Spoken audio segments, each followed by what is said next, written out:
Direct selling को अगर आप हल्के में लेते हैं तो ये इंटरव्यू आपके लिए बहुत इम्पोर्टेंट है। आपने कभी सपना देखा है कि आपकी अगली जनरेशन जब डायरेक्ट सेलिंग में आएगी तो उनको कैसा लगेगा? और अगर आप चाहते हैं कि आपकी अगली जनरेशन डायरेक्ट सेलिंग में आए तो ये इंटरव्यू लास्ट तक जरूर देखिएगा। इन सभी प्रश्नों के उत्तर आपको मिल जाएंगे।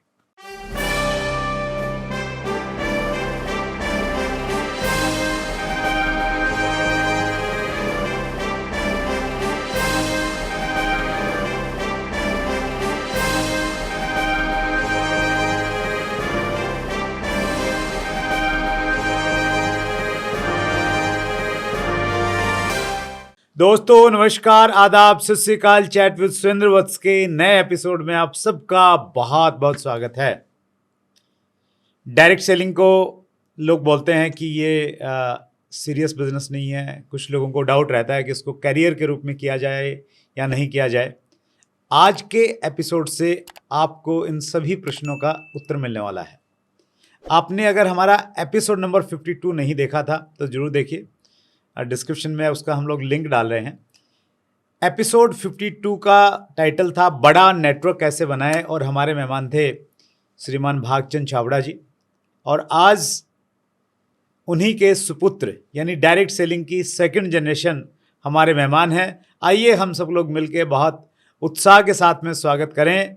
भीलवाड़ा राजस्थान से हमारे बीच में हैं अभिषेक छाबड़ा जी। अभिषेक सर, बहुत बहुत स्वागत है chat with Surendra Vats. Thank you sir, बहुत बहुत धन्यवाद आपका कि डायरेक्ट सेलिंग का एकमात्र प्लेटफॉर्म जहां सारी कंपनीज जो हैं एक प्लेटफॉर्म पर आकर के और अपनी बात रखती हैं, अपना विज़न रखती हैं। सभी बड़े बड़े लीडर्स यहाँ आते हैं और मैं सौभाग्यशाली समझता हूँ कि मुझे आज यहाँ आने का मौका मिला है। तो बहुत बहुत धन्यवाद। Thank you sir. BC sir ने न केवल मात्र मेरी ज़िंदगी पे प्रभाव डाला, अपितु देश भर में ऐसे लाखों लोग हैं जिनको उन्होंने बड़ी नज़दीक से छुआ है। और आपने तो उनके सानिध्य में रह के बचपन से आपने उनको देखा है, लेकिन एक गुरु के रूप में देखना और एक पिता के रूप में देखना, दोनों में बड़ा अंतर रहता है। तो बहुत सारी बातें करेंगे हम, लेकिन शुरुआत करते हैं सर आपकी लाइफ जर्नी से। जी, मेरी स्कूलिंग जो है वो जन्म केकड़ी में हुआ। राजस्थान का एक छोटा सा शहर है। फिर वहाँ से मैं हॉस्टल में गया पढ़ाई करने के लिए। वहाँ तक स्कूलिंग मैंने हॉस्टल से की और फिर मैंने अपनी ग्रेजुएशन जो है वो भीलवाड़ा राजस्थान से ही की, क्योंकि पर्पज़ ये था कि आगे मुझे जो है अपने पिता का जो बिज़नेस है वही मुझे संभालना था। कपड़े के व्यवसाय में मेरे परिवार पहले से था और वही मुझे संभालना था। तो कॉलेज के साथ साथ मैं उस व्यापार को देखने लगा और फिर मैं बस कपड़े के बिज़नेस में आ गया। और कुछ 2 साल पहले मैंने इस डायरेक्ट सेलिंग इंडस्ट्री में कदम रखा है। That's great. एक व्यूअर ने प्रश्न पूछा है और उसी से हम शुरुआत करते हैं। जी, जयदीप गुजरात से हैं। ये लिखते हैं कि पूरी दुनिया को समझाने वाले आपके पिताजी श्रीमान भागचंद छाबड़ा सर जी आपको इस डायरेक्ट सेलिंग बिजनेस को क्यों नहीं समझा पाए? तो आपने बहुत देर से शुरुआत की, वजह क्या रही और फिर वो कौन सी वजह रही? पहले तो ये कि आप शुरू नहीं कर पाए, और वो कौन सी वजह रही जिसकी वजह से आपको सोचा कि नहीं अब मुझे इसमें एक्टिवली पार्टिसिपेट करना चाहिए? जी, बड़ा अच्छा सवाल है।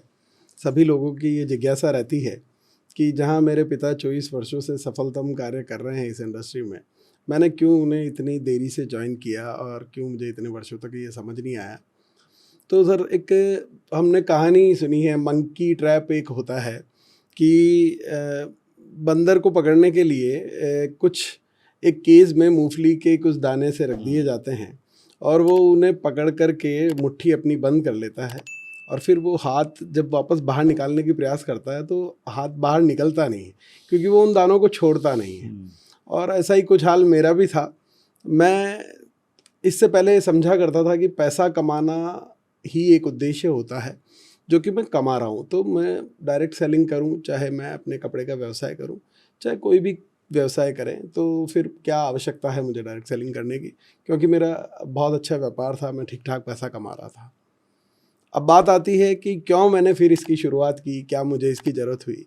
तो मैं ये सभी भारतवासियों को बताना चाहता हूँ कि डायरेक्ट सेलिंग इंडस्ट्री सिर्फ पैसा कमाने के लिए नहीं किया जाना चाहिए। ये कुछ उससे भी आगे की जो चीज़ें हैं जो हमें लाइफ में देता है, जिसे मैं कहूँ कि फैमिली सिक्योरिटी या टाइम फ्रीडम, तो ये जो दो मुख्य चीज़ें हैं जो डायरेक्ट सेलिंग हमें देता है। पैसा तो हम दुनिया के किसी भी व्यापार से कमा सकते हैं, पर ये चीज़ें आज मेरी इंडस्ट्री, जो कोई भी दूसरी इंडस्ट्री है, वो मेरी फैमिली को वो सिक्योरिटी नहीं दे सकती जो डायरेक्ट सेलिंग इंडस्ट्री दे सकती है, या मुझे वो टाइम फ्रीडम उस इंडस्ट्री से कभी भी नहीं मिल सकती जो मुझे डायरेक्ट सेलिंग इंडस्ट्री में आकर के मैं अचीव कर सकता हूँ। तो उन दोनों उद्देश्यों के लिए मैंने इस डायरेक्ट सेलिंग को ज्वाइन करने की शुरुआत की। और इंसिडेंस ये रहा कि कोविड आया था, तो पूरी दुनिया में लॉकडाउन था, तो घर बैठे चिंता हुई अपनी कि यार क्या होगा, कब चलेगा व्यापार, कैसे काम गुजारा होगा। फिर अपने साथ का जो काम कर रहे थे उन लोगों की भी मुझे चिंता हुई, तो उनके बारे में सोचना शुरू किया। फिर पूरी दुनिया के बारे में मैं सोच रहा था कि यार सभी बंद हैं, सभी तकलीफ़ में हैं, तो कैसे होगा। पर उस दौरान मैंने देखा कि डायरेक्ट सेलिंग इंडस्ट्री से लोगों को इनकम उस दौरान भी आ रही थी जब पूरी दुनिया बंद थी। तब पहली बार दिमाग में ये सवाल आया कि यार इस बिज़नेस में कुछ तो ऐसी पावर है जो ट्रेडिशनल बिज़नेस से हट करके है, तभी तो ऐसा हो पा रहा है। और तब मैंने पहली बार इसे समझने का प्रयास किया, नहीं तो उससे पहले मैंने इसे कभी समझने की भी कोशिश नहीं की, क्योंकि मुझे लगता था ये मात्र पैसा कमाने का जरिया है जो मैं कमा रहा हूँ। That's great. अभिषेक सर, आपके पिताजी ने, बीसी सर ने तो सोचा ही होगा कि आप एक्टिवली डायरेक्ट सेलिंग इंडस्ट्री का पार्ट बने। उन्होंने क्या कुछ प्रयास किए कभी? और अब जब आप इन्वॉल्व हो गए हैं पूरी तरह से, तो अब उनको कैसा लग रहा है? जी, मैं इस मामले में बड़ी तारीफ़ करूँगा अपने पिता की भी, और इनफैक्ट हर डायरेक्ट सेलर की, कि फॉलोअप करना और एक व्यक्ति के 22 साल तक ना कहते हुए भी उन्हें रेगुलर फॉलोअप करना और बड़े पोलाइट वे में फॉलोअप करना। कोई प्रेशर उनकी तरफ से कभी नहीं था, पर वो हमेशा मुझे कहा करते थे कि आप टच में रहिए और इसे समझिए, इसमें कुछ बहुत बड़ा है।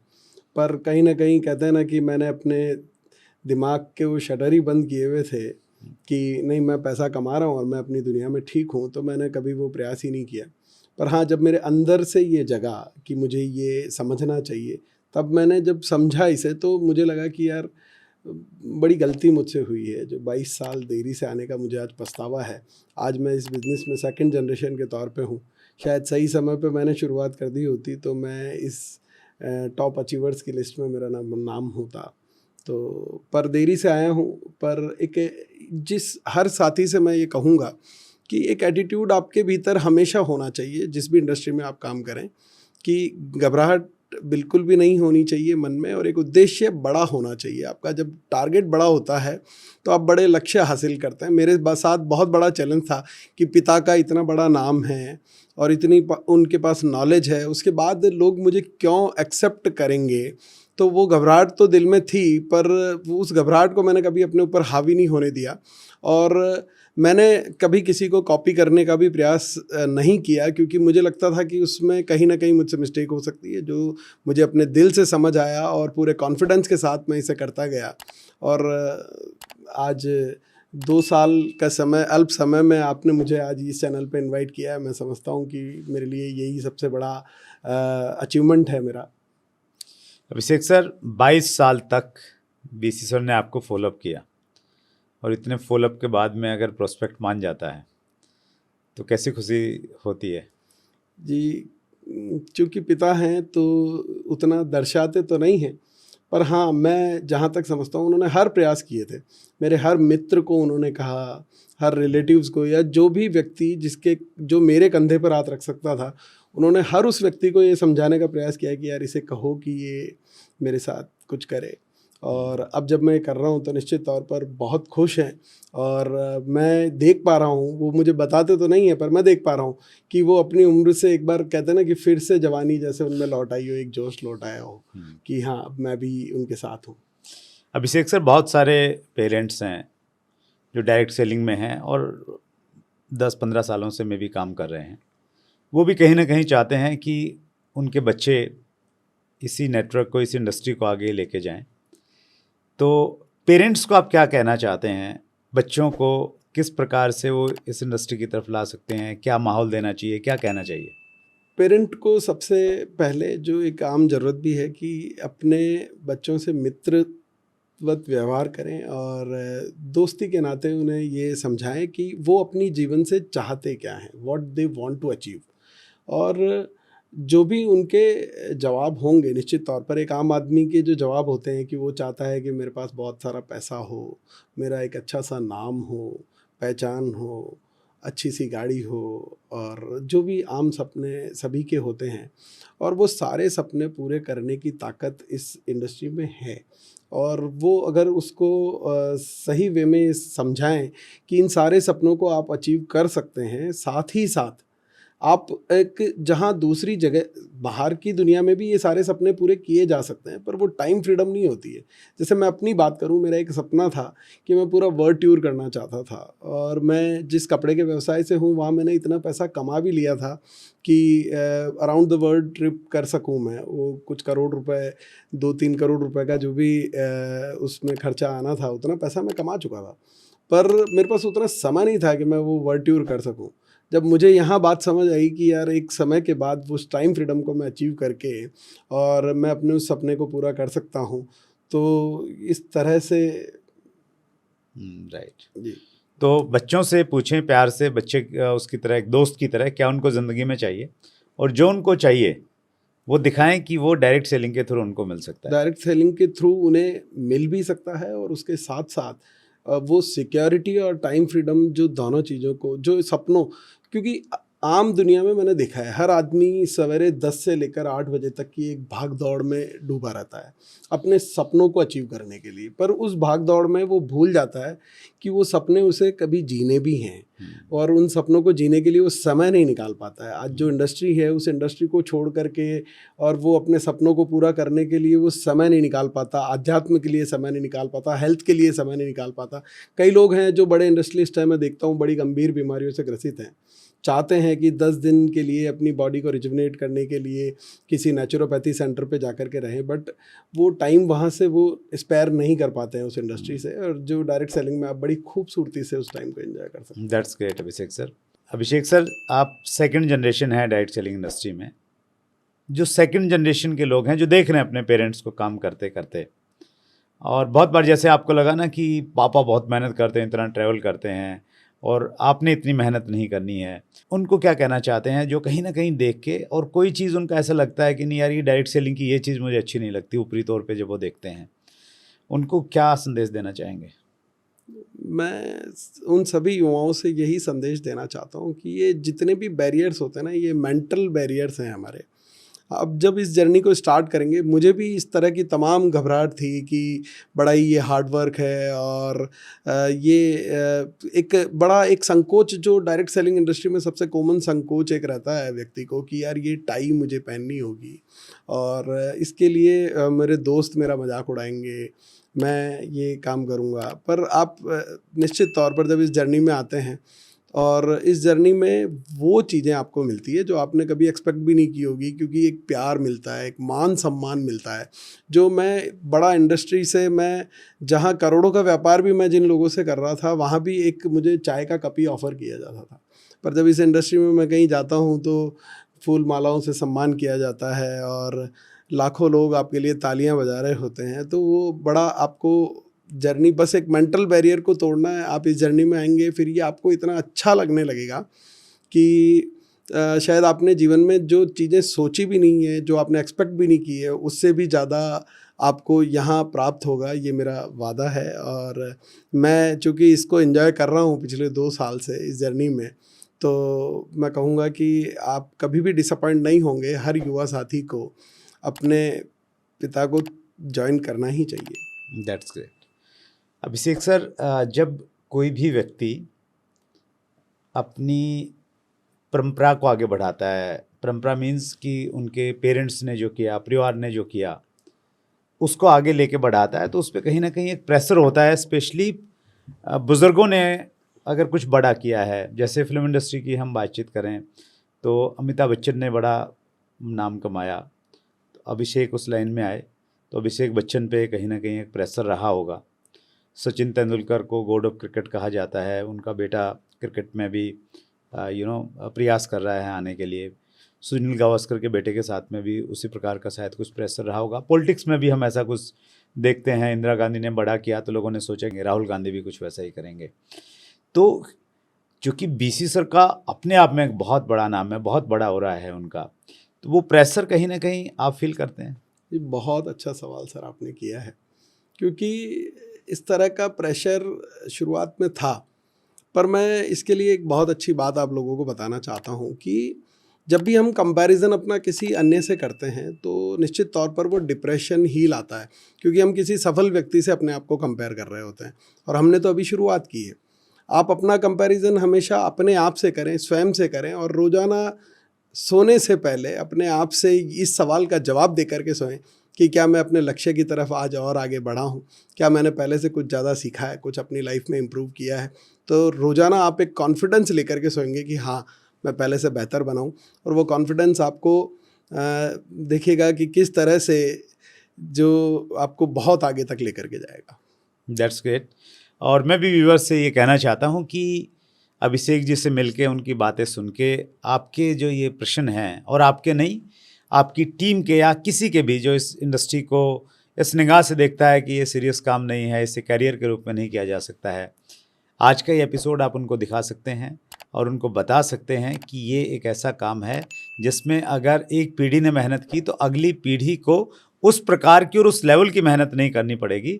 वो और उसको मतलब जीरो से शुरू नहीं करेंगे। वो जहाँ से पहली पीढ़ी छोड़ती है, दूसरी पीढ़ी उसको आगे लेके चलेगी, और दूसरी पीढ़ी नहीं, तीसरी पीढ़ी भी आगे बढ़ेगी। और आने वाले समय में हम चैट विद सुरेंद्र वत्स पे डायरेक्ट सेलिंग की तीसरी पीढ़ी से भी मिलेंगे, उनसे भी आपको रूबरू करवाएंगे। तो आज का एपिसोड आपको बहुत कॉन्फिडेंस दे सकता है। और अगर आप अभिषेक सर से पर्सनली मिलना चाहते हैं तो अभिषेक सर हमारे साथ में हिस्सा बन रहे हैं फ्रेंड्स मीट 2025 का।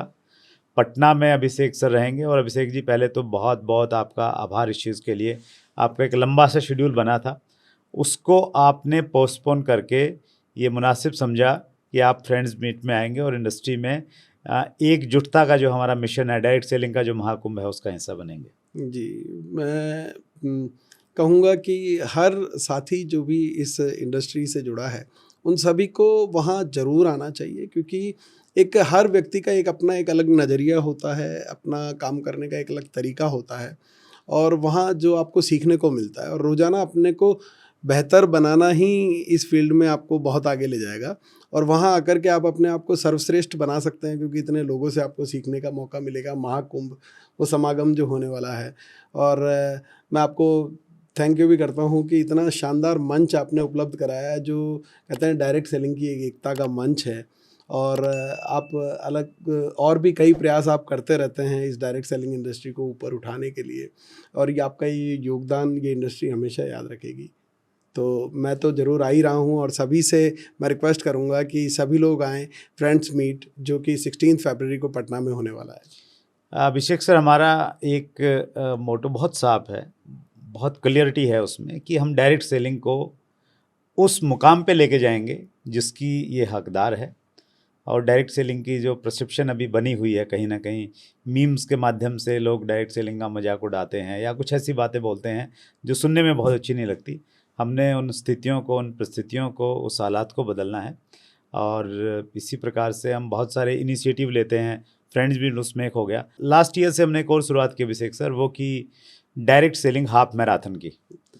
तो पिछली बार हमने डायरेक्ट सेलिंग फन रन किया था, इस बार हम लोग 7 सितंबर 2025 को डायरेक्ट सेलिंग हाफ मैराथन हम लोग दिल्ली में आयोजित कर रहे हैं जी। और वो भी उस चीज़ से इंस्पायर होकर हमने स्टार्ट किया था कि 9 सितंबर को हमारी डायरेक्ट सेलिंग की गाइडलाइंस आई थी 2016 में, तो उस चीज़ को याद रखते हुए हमने सितंबर को इसको चुना। और उसके पीछे भी यही एक मकसद है, आम पब्लिक में डायरेक्ट सेलिंग का नाम जाए कहीं ना कहीं। उसमें हम किसी बड़ी पर्सनैलिटी को बुलाते हैं। पिछली बार प्रवीण खंडेलवाल जी हमारे मेहमान थे उस प्रोग्राम के, जो मेंबर ऑफ पार्लियामेंट हैं दिल्ली से। और एक सीनियर आईपीएस आए थे मिस्टर वालशन जी, तो उन्होंने कैंसर को फाइट किया और कैंसर को फाइट करके बाहर आके वो दोबारा से सेवा में लगे हुए हैं। तो उस प्रकार के लोगों को भी कहीं बुलाते हैं ताकि उनको भी कहीं ना कहीं नज़दीक से डायरेक्ट सेलिंग को जानने का एक मौका मिले। तो इस प्रकार के बहुत सारे इनिशिएटिव्स हैं और आप जैसे व्यक्ति जिनको बहुत सारे लोग फॉलो करते हैं, बड़ी कमिटमेंट्स और व्यस्तताएं रहती हैं, उसके बावजूद भी आप समय निकालते हैं, तो हमारा हौसला कई गुना बढ़ जाता है sir. Thank you very much. So Patna में मुलाकात करेंगे। अभिषेक जी से आप मिल सकते हैं। रजिस्ट्रेशन तो हो सकता है जब तक ये एपिसोड जाए रजिस्ट्रेशन बंद हो चुके हों। नीचे लिंक होगा, आप ट्राई कर सकते हैं। सो हर मंगलवार को हम एक बड़ी शख्सियत से मिलते हैं। अगले मंगलवार को फिर एक बड़ी शख्सियत से मुलाकात होगी। अपना ख्याल रखिएगा। बहुत बहुत धन्यवाद।